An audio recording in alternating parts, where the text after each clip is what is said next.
Good morning, ladies and gentlemen.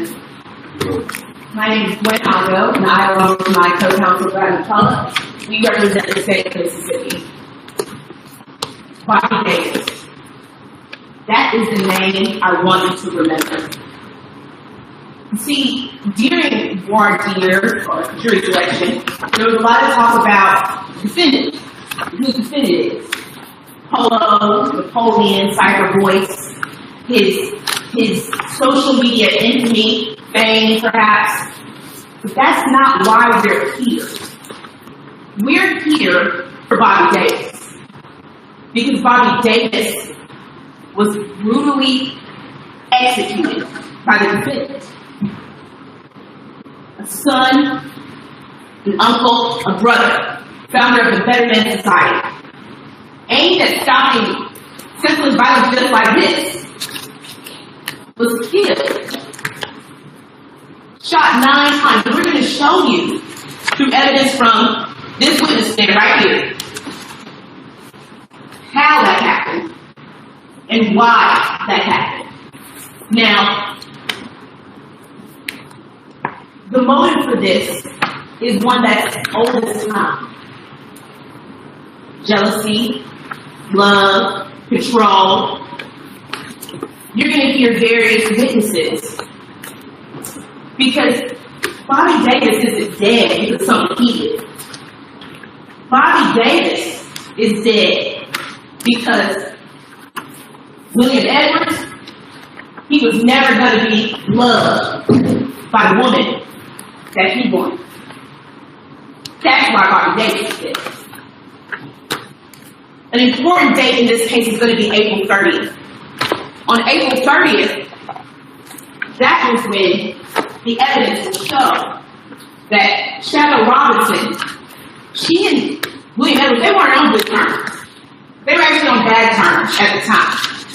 You're going to see that, not just through her testimony, but through messages that confirm it between the two of them. You're going to see how he came into her home without her permission. He broke in.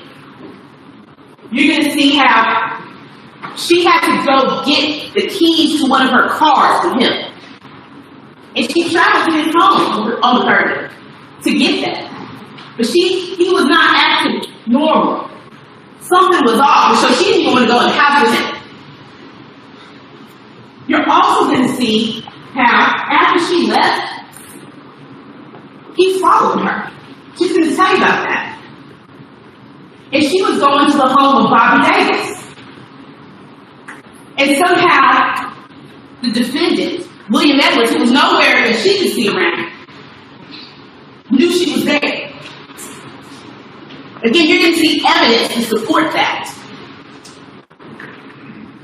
You're also going to see how he sent her multiple messages with veiled threats late into the night, in the early morning hours at first. And how the next day, when he showed up at her house, Bobby was there. Bobby was at her home in Clinton, Mississippi. And when Bobby was at her home, he wasn't even supposed to be there that day. He came to her home because he wanted to cook food for her and her kids. Probably heard some of this in voir dire. Shadow is a guardian to many children. You're going to hear how she saw him pull up in his black truck. And when she saw that, she was, why is he here? But Bobby, being who Bobby is, he said, don't worry about it. I'm going to take it out. And then Bobby gets up, he goes to the door, and suddenly 9 gunshots. Shadow comes around and she sees sparks and smoke. And she sees William Edwards standing there, backing away, putting a gun in his waistband. You're going to hear how she called 911. As soon as she could, police were on the scene immediately. But William Edwards had already driven away in his car, in the black truck. Testimony is going to come forward to show the extensive investigation police did to locate him, how they connected him to the crime scene, how they verified Shadow's story,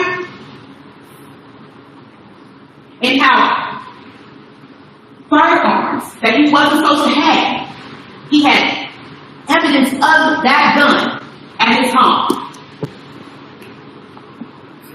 Ladies and gentlemen, this is not a complicated case. It's really simple. We have motive, we're going to show you opportunity, and we're going to tell you the story of how and why Bobby Davis lost his life for no reason. And at the end, we're going to come back before you and ask that you find the only verdict that justice will require. And it's going to be guilty of first-degree murder. Thank you. To the defense. Thank you, Your Honor. May it please the court. May proceed. Thank you. Ladies and gentlemen, obviously I'm not in agreement with what you just heard. So let me tell you what we think the evidence is going to show during the course of this case. First of all, can everybody hear me all right? Everybody in this case has some sorrows, just like people have every day.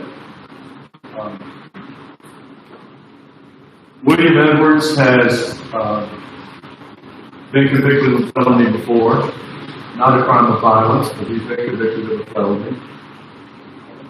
Bobby Davis, God rest his soul, Objection, Your Honor. Overruled. was in an earlier life the head of the vice board thing here in Jackson, but he had reformed himself and had a ministry of sorts to young people, trying to encourage them not to follow in his footsteps in that manner. So he had an important part in life. Shadow Robinson was a successful real estate agent, was buying and renovating houses, selling them. She was very successful, and she was also... Objection, Your Honor. I'm going to overrule this. It's just opening statement. Statements of counsel are not evidence, so the objection will be overruled. She had a previous felony conviction for manslaughter in an incident in 2001 where she shot her ex-boyfriend, father of two of her oldest children. And you'll hear more about that as the trial goes along. What is important to understand, I think, is that William Edwards and Shadow Robinson had a relationship. They had a business relationship. He was a contractor who did work on some of these homes she was renovating and flipping, and she employed him, contracted with him. He and she developed a more physical relationship, and that went on for a couple of years. They took some out-of-state trips together.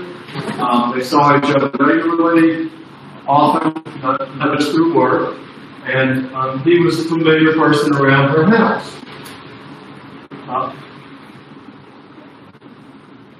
I can't tell you what happened with that relationship. Evidently, things got strained. She started a relationship with Bobby Davis. And I don't know how long that relationship had been going on, but that physical relationship was also in existence at the time this all happened. So on May 1st, 2022, William Edwards was still in some sort of relationship. I don't know how trained it was or untrained it was, but business-wise and physically-wise, that was still going on in some form or fashion. Mr. Davis was also in that relationship. There isn't, I don't believe, going to be any evidence that's going to show some sort of animosity or rancor between William Edwards and Bobby Davis. I don't think there's not going to be any proof of any fighting between them or anything of that nature. No threats back and forth or anything like that. What the evidence is going to show is that the only witness and I mean the only witness that says William Edwards shot and killed Bobby Davis is Shadow Robinson. The only witness that says William Edwards was at Shadow Robinson's home the afternoon around 5 o'clock of May 1st, 2022 is Shadow Robinson. The only witness that's going to tell you that his truck, or the truck he was using, a Ford F-450 black dual-wheel truck, the only witness that's going to tell you that that truck was seen at her residence that day or afternoon is going to be Shadow Robinson. The only witness, when everything else is done in this case, the only witness that's going to say that he was there and that he committed this crime is Shadow Robinson. Not one other person. This is going to be the Shadow Robinson who called the police. This is going to be the Shadow Robinson who evidence will show walked out of her house with blood on her shoe.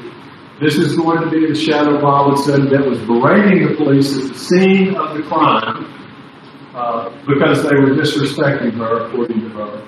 This is the Shadow Robinson the state rests their entire case on. There may be some other information, circumstantial information ancillary to Shadow Robinson, but when push comes to shove, the evidence is going to depend on Shadow Robinson in this case. Ladies and gentlemen,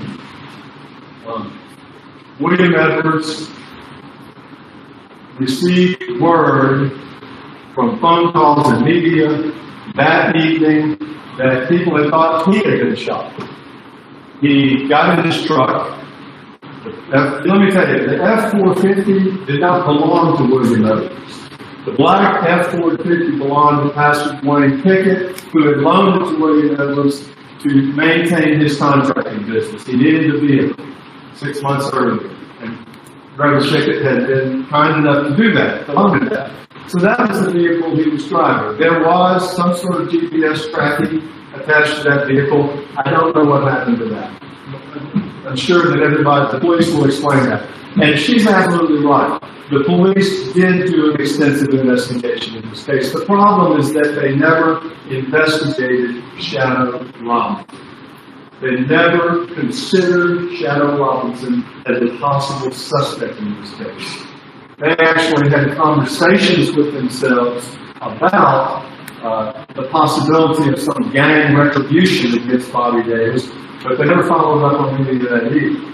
The one thing that happened in this case that turned this investigation at the very beginning off of everybody else and only on William Edwards is Shadow Robinson told the police that he shot.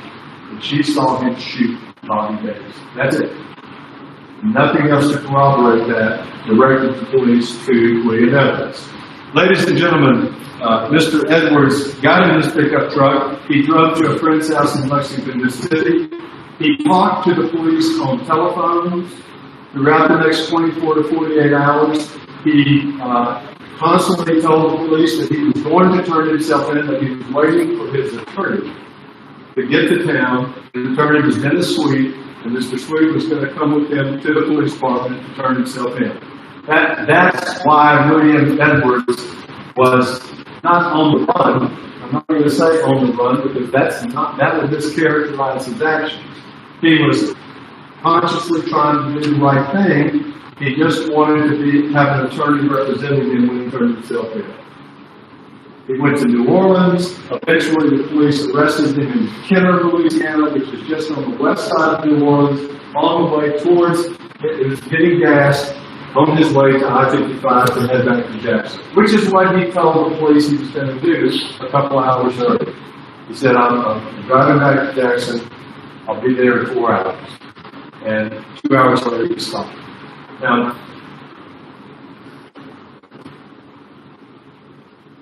there is going to be some complicated testimony about cell tower location tracking. There's going to be other complicated testimonies that I'm going to take technology-wise. However, Mr. Edwards lived at the Iron Works lost. It's right here in the corner of Gallatin and South Street, here in downtown Jackson. The Ironworks Loft has a gated parking lot. Only members, residents, can enter or leave that gated parking lot. And it's secure. It's secured by a video camera that's set up to take a photograph of everybody who enters and leaves whenever they enter and leave. William Edwards' F-450 truck was seen pulling into that parking lot around 3 o'clock in the afternoon on the day of this crime. It was in that parking lot and did not leave that parking lot until after this crime was called in at 5:13. It was either 5:13 or 5:17. The phone call to the Clinton Police Department came in about the shooting. So Mr. Edwards, William Edwards' truck, the one he was driving, the one that Shadow Robinson is going to tell you was at her house at 5:15 or 5 o'clock, was at the parking lot of the Ironworks Loft Apartments here in Jackson, Mississippi, at that time, at that very moment. You are the people who have to decide who in this case is telling the truth and who in this case is not. All of this evidence is going to be laid out before you in very specific detail. I ask you only to be open-minded and fair-minded until the end of this case. Thank you. The statement called as first witness,